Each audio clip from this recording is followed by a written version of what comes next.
Com a ajuda de Deus e a guia do Espírito Santo, vamos ler o primeiro capítulo da epístola do apóstolo Paulo aos Efésios. Efésios capítulo 1.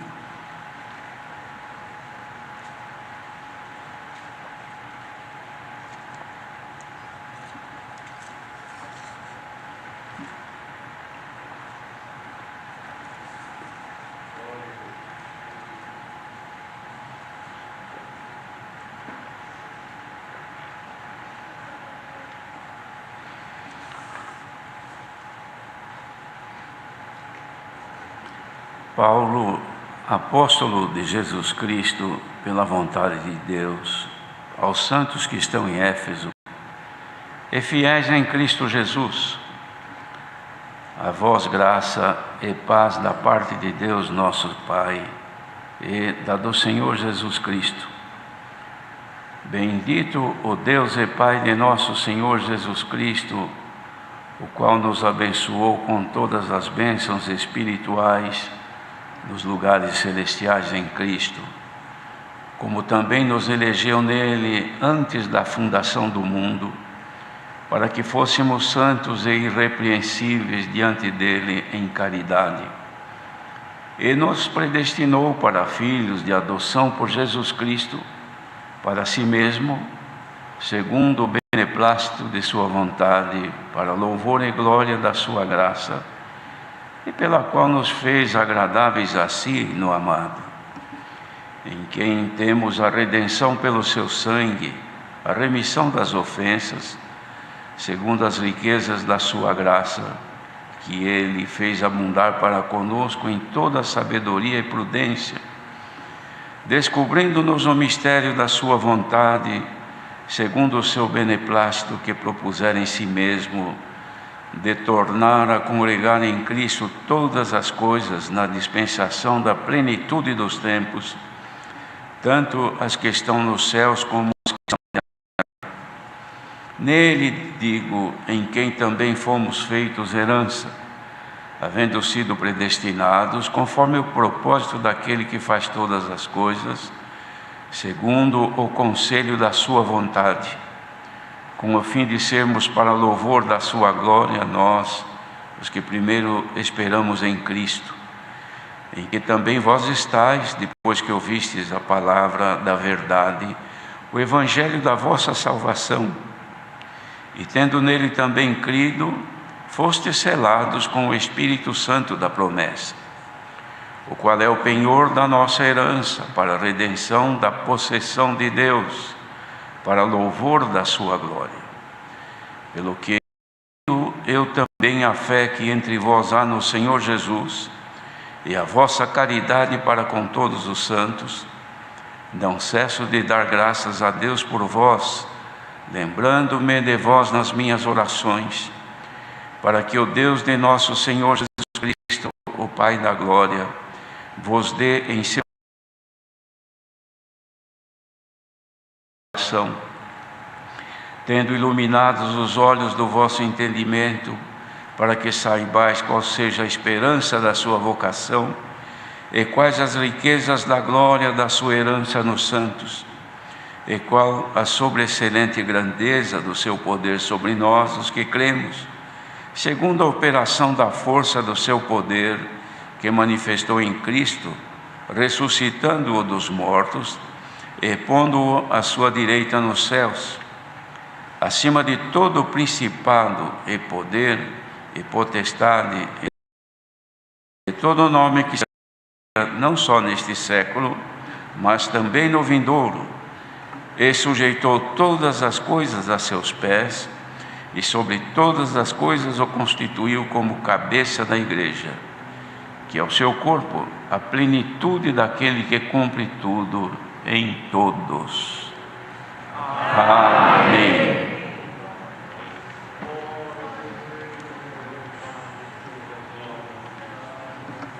Queridos irmãos, esta é a primeira carta que o apóstolo Paulo escreve aos irmãos que viviam em Éfeso, fazendo aqui uma explanação das bênçãos de Deus por Jesus Cristo manifestas naquele povo. E Paulo bendizia a Deus e Pai por estas bênçãos, que eram as bênçãos espirituais nos lugares celestiais em Cristo. Também enaltecia o Senhor pela nossa eleição nele, antes da fundação do mundo, para que nós fôssemos santos e irrepreensíveis diante dele em caridade. E nessa eleição, irmãos, houve então uma predestinação para que nós fôssemos filhos por adoção em Jesus Cristo. Os irmãos vejam que além da predestinação, também houve o plano de adoção. E mais para frente,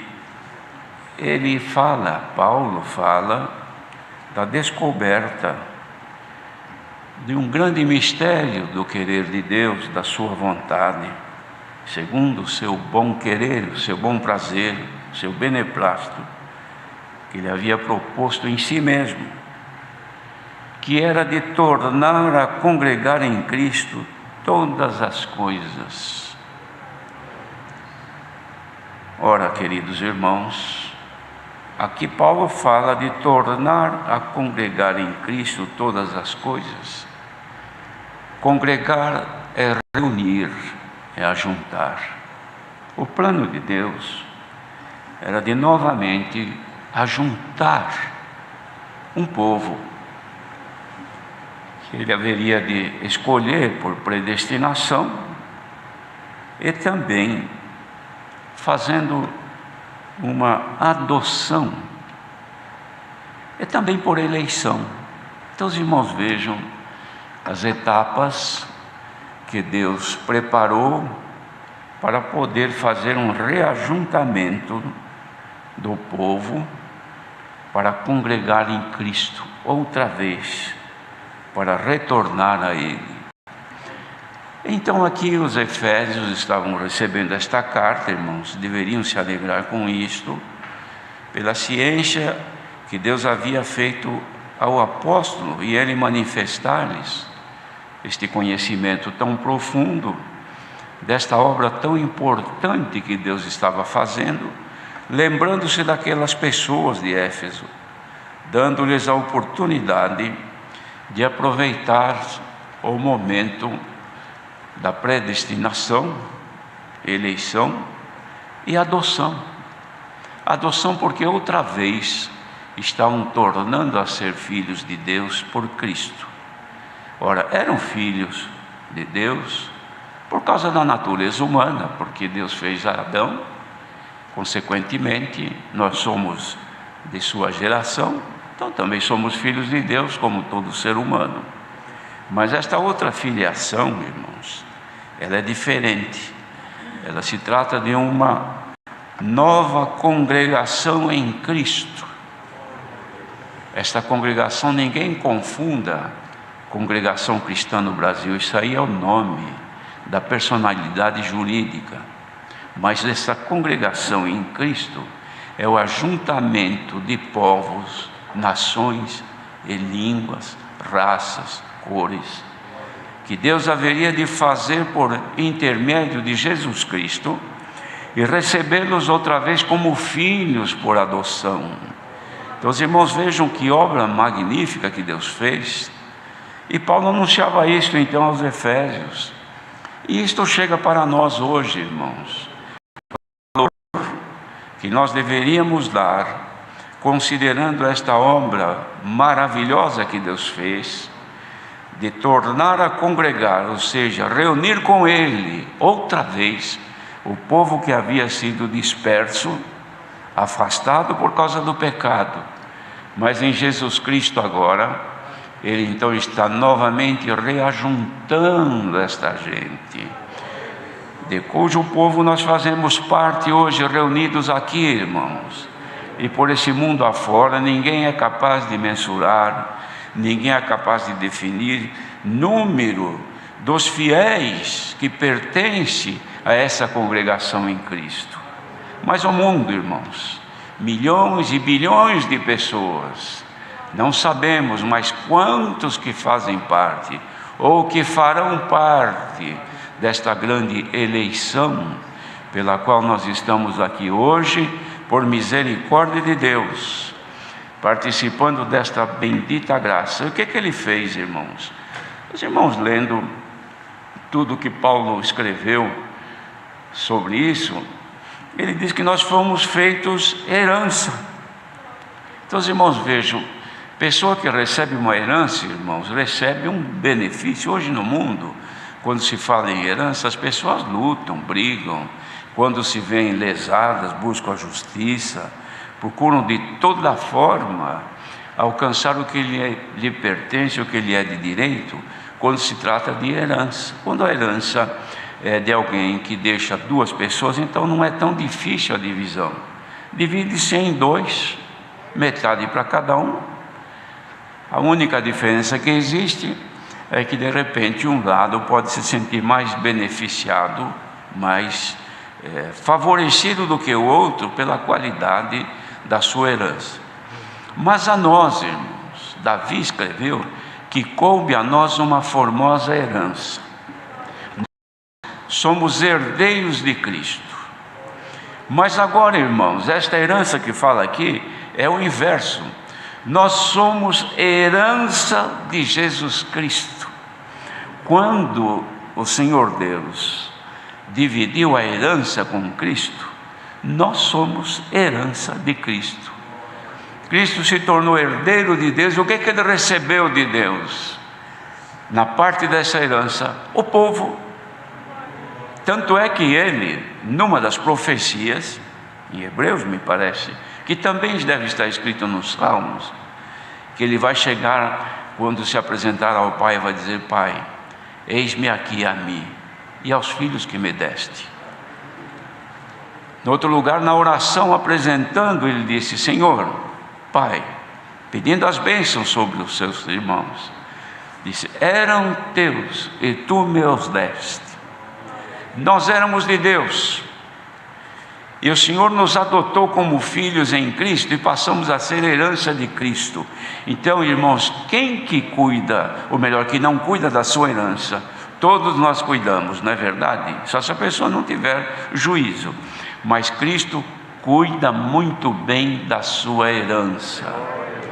Então aqui estamos agora diante de Deus, ouvindo esta palavra, como heranças de Cristo. Cristo nos herdou, e como herdeiros dele, ou seja, ele que nos herdou, ele também dividiu conosco a sua herança, irmãos, porque nós somos agora filhos amados. O que ele fez?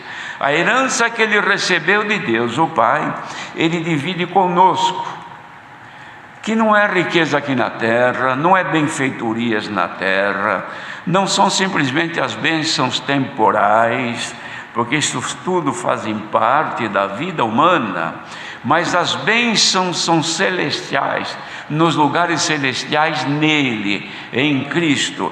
Então, queridos irmãos, quando a pessoa alcançou o conhecimento de saber que tornou-se herdeiro daquilo que Cristo recebeu, e também sendo herança dele, sendo propriedade peculiar do Senhor, pessoa que tem juízo, que tem sã consciência, deve se valorizar e dizer: eu estou vivendo neste mundo, mas eu sou herdeiro da herança que Cristo recebeu, mas sou dele também, porque ele recebeu-me a mim como herança de Deus, então ele cuida de mim. Então, irmão e irmã, nós que aqui estamos nesta noite, quem cuida de nós é o Senhor, e ele cuida de nós como quem cuida da menina dos seus próprios olhos.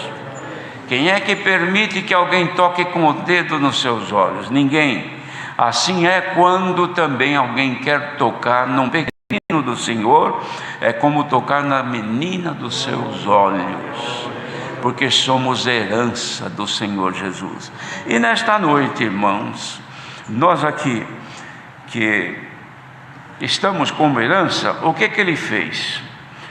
Ele nos chamou para que nós fôssemos herdeiros dele e também participantes da sua glória, iluminando os olhos do nosso entendimento, para nós entendermos a vocação o conhecimento desta vocação, que é agora voltado para as riquezas de Deus. Nós não buscamos, irmãos, tenham paciência, a palavra ela tem sempre o caráter de salvar, de justificar, de mostrar a realidade da graça. A altura do caminho em que nós estamos não é outra coisa, mas que a carne não se agrada muito de ouvir isto. Então, pedimos aos irmãos um pouco de paciência por esta pregação, porque o caráter dela é um só, é falar das riquezas dos céus, que nós somos herdeiros, irmãos, é direito nosso, e esse direito ninguém pode tomar. Então o Senhor ilumina os olhos do nosso entendimento, nessa vocação gloriosa, por causa dessa riqueza da glória que é da nossa herança. E essa sobreexcelente grandeza do poder que está no Senhor, agora também habita em nós os que cremos, segundo a operação da força do seu poder. Quer dizer, irmãos, que o poder que estava no Senhor, quando estava aqui na terra, hoje está aqui sobre nós também. Porque o apóstolo João, escrevendo, disse: qual Ele é nos céus, também nós somos aqui na terra. Isto quer dizer, irmãos, que as qualidades, os atributos do Senhor, que são as suas virtudes, e o seu poder, Ele transfere também a nós que vivemos neste mundo, para que ninguém seja vencido pelos males presentes. Porque Ele manifestou em Cristo esse poder, irmãos, durante a sua missão. Não foi vencido pelo inimigo, suportou tudo, desprezou a afronta, suportou a cruz, foi até a morte, tornou-se maldito pela maldição da cruz, mas pelo poder que estava nele, ao terceiro dia, a morte não resistiu, Ele levantou, glorificado. Bendito seja o Senhor. Então diz assim, que esse poder que estava nele, está em nós, cujo poder foi manifesto em Cristo, que foi ressuscitado da sua morte. E a nós, irmãos, Ele colocou também este poder de nós podermos vencer a morte. Então estamos aqui hoje, ninguém tenha medo dos dias futuros, porque se Cristo habita em nós pela fé, o poder de Deus está em nós. Resistamos, irmãos, todas as afrontas do maligno, ninguém venha a menos nas pelejas que se levantam. Muitas vezes há momentos que nos parece que estamos sendo prejudicados e vencidos, mas ninguém se considere vencido enquanto o Senhor Jesus habitar dentro do teu coração. Se Ele habita aí pela fé, tu és mais do que vencedor por aquele que te amou. Hoje o Senhor manda essa palavra e diz que assim como Ele sujeitou o Senhor todas as coisas aos seus pés, e sobre todas as coisas o Senhor Jesus foi constituído cabeça deste corpo que é a igreja.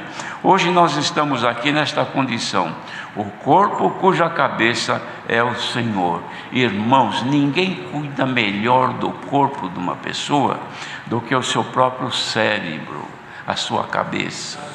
A mãe pode cuidar muito bem da criancinha, a mãe pode fazer tudo pela criancinha, mas o cérebro da criança, ainda que ela seja recém-nascida, qualquer incômodo que ela sente, ela reage, ela chora.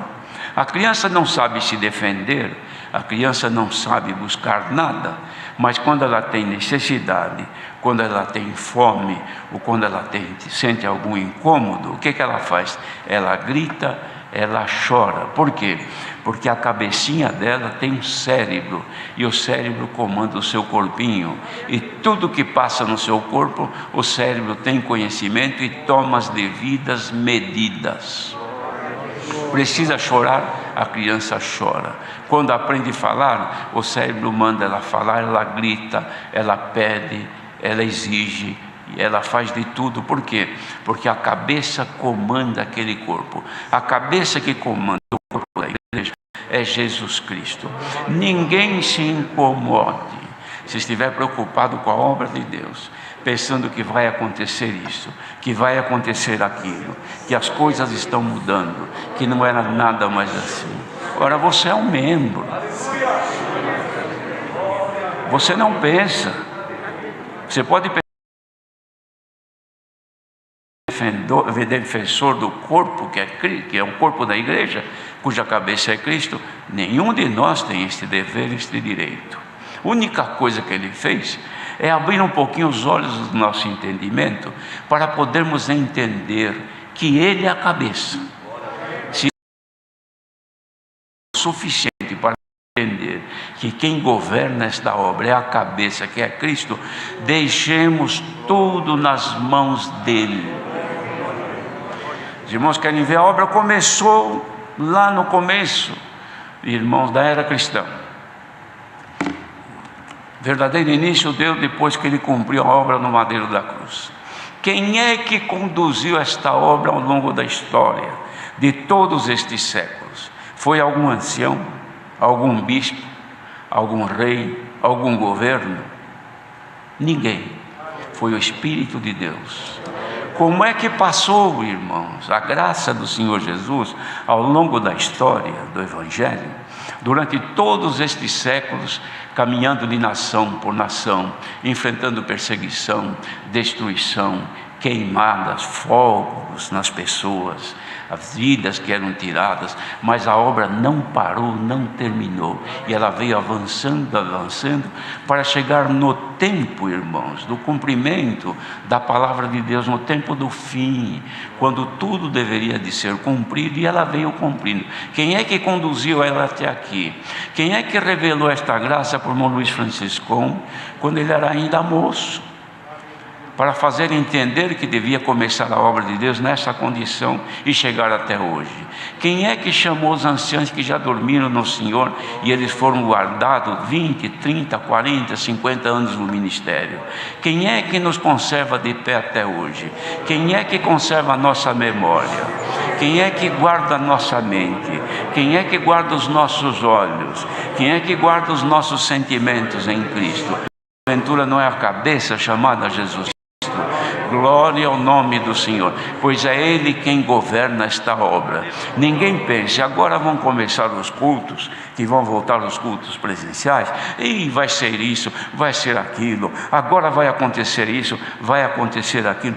Tudo que acontecer, a cabeça já pensou. Anciãos não conseguem prever o futuro. Anciãos mais antigos não conseguem prever o dia de amanhã na sua vida particular, muito menos na obra. Diáconos também não. Ninguém sabe amanhã o que será. Hoje é hoje, o dia de amanhã está nas mãos de Deus. Basta cada dia o seu mal. Mas o Senhor nos avisa hoje que é Ele quem governa esta obra. É Ele quem governa cada membro que está aqui. Glória ao nome do Senhor. Os irmãos perceberam que nós, quando andamos por aí, às vezes dá um vento e cai um cisco no nosso olho. O que nós imediatamente fazemos? Nossa mão imediatamente ela é ordenada a tocar, socorrer o nosso olho. Então a pálpebra, ninguém manda, mas ela fecha e segura trancada para que não entre mais corpo estranho. A mão vai correndo, se a pessoa é canhota, vai com a mão esquerda. Se ela é destra, vai com a mão direita e socorre o olho. Não é assim? Esfrega e procura. Se não é possível, ele manda, a cabeça manda as pernas correr e buscar auxílio em algum lugar. Quem é que faz esta coordenação? Se precisa gritar, ela manda a boca se abrir e a língua obedece. Por quê? Porque a cabeça tem o cérebro e o cérebro governa o corpo. Quem é que governa esta obra? Quem é que põe? Quem é que tira? Quem é que exclui? Quem é que insere? É Deus, irmãos. Durmamos em paz. Esta obra está nas mãos de Deus. Quando tiver alguma coisa a reclamar, não precisa escrever carta. Eu vou escrever uma carta para o fulano, para o irmão Beltrano, para tomar medida. Dobra o teu joelho, porque você é membro, você está no corpo.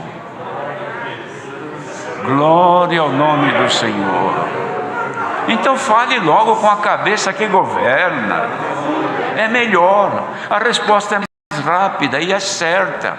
Porque se vocês fala comigo, fala com outro irmão, fala com um cooperador, fala com um diácono, fala com um irmão mais antigo, ele pode até te aconselhar, te acalmar, mas não pode fazer nada, porque é membro. Mas fale onde está o cérebro, fala com Deus, e Deus te responde. Glória ao nome do Senhor. Nós cantamos um hino que diz: eis-me aqui, dirá o Criador. Hoje Ele fala por esta palavra, que Ele está aqui, irmãos. A cabeça que é Cristo ainda governa esta obra. Santo é o Senhor. Se percebemos que alguma coisa não está bem e podemos ajudar, é o que faz, os irmãos, dá uma coceira aqui nas costas, a mão da gente não alcança, a pessoa se vê aflita, vai qualquer coisa comprida, e se não acha, esfrega na parede. Não é assim? A cabeça mandou, tem que obedecer. E hoje a cabeça está mandando aqui: durma em paz, deixemos nas mãos de Deus os nossos cuidados, porque Ele cuida de nós, irmãos. O Senhor não dorme e nós dormimos. O Senhor vê tudo, nós não vemos nada. Os olhos do entendimento que Ele nos abriu serão muito o suficiente se conseguimos compreender que é Ele que nos governa.